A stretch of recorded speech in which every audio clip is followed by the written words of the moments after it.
Hello, my name is Kristen. Welcome to my official after show for episode 3 of My Magic Prophecy, which I literally just finished watching. If you want to see my reaction, you can check that. Out. Okay, so I feel like I need to preface this.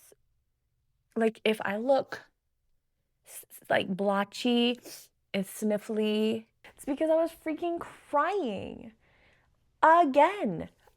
Like, not even just like, oh, a little tear, full tear, full face. Like, I have to be so honest. When I started this show, when I was like, yeah, I'm totally gonna watch My Magic Prophecy, it looks intriguing, it looks funny, it looks like mysterious because we have that whole like who's coming after him, like mystery, like that kind of thing. Like, I did not think it was going to make me cry.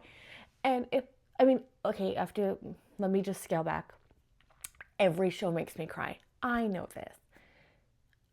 Not usually this early, okay? So episode 2, even episode 1, I think I cried. I've cried in every episode.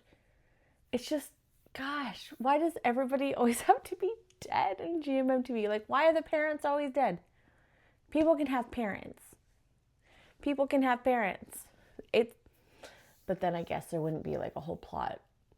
It's important to the plot. I understand that and the character, but still, it's so heartbreaking.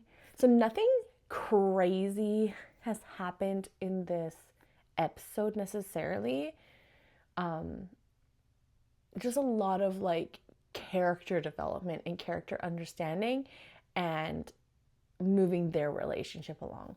We did have the like little info plot point dropped that the husband did send people after Tap to Singapore. So I thought that was really interesting. I did mention in my video how horrible of a plot twist would it be if the doctor friend was in on it, but I really don't think he is. I think that would be crazy. Like, that would be crazy. Totally crazy. What else? Junior still hasn't shown back up again, so maybe he was just like just in that first part, which I think is interesting that he's not back. So maybe there's not much to think about with him. And yeah, I don't know. It's just so weird when you have characters that seem like they're going to be an important part of the show and they haven't been in 2 of the episodes out of 3. But what else has happened that kind of gave us a little insight? The police officer showed, like, it looked like a prescription, but I didn't really understand the impact, but it seemed like it was important. So there's still things happening in the background, but really this was just getting more into In's character, I believe, and also giving us like a little glimpse into the other side of Tap's character.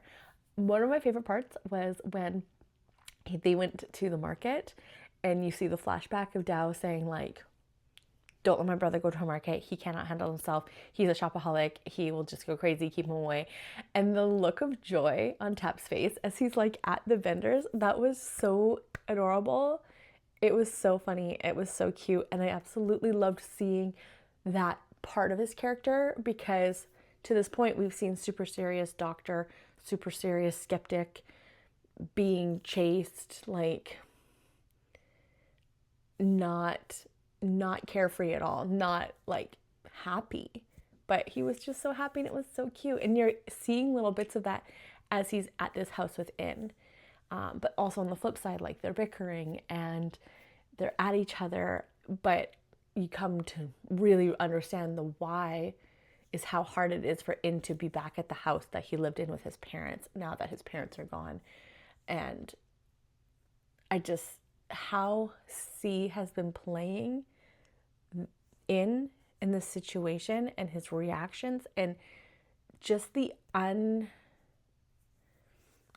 with grief, like, and trauma. Like, I think that's the other thing, like, it's trauma, because even what Tap and even his Tap's sister mom are saying, like, In has what he's been through is not minor.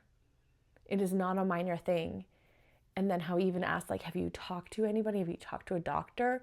Because what you've been through is a really big deal. I really love that they keyed into that. And I feel like this show, as much as it's about like this mystery, right? I feel like this show is really about healing, and I feel like they are going to help heal each other through this series. But man, like, so freaking sad. So that was just so overwhelming. His reaction to the chair, like, broke me, literally broke me. And sorry, then him asking Tap to fix it broke me again, because it was just like a moment of him, like, of him healing. Like, it was just like a healing moment. And it was too much. It was too much for me. Too much for me. Okay, that is all for this episode recap and thoughts. I would love to know how you felt, what you're feeling about the show. Let me know in the comments, and I will see you at the next episode.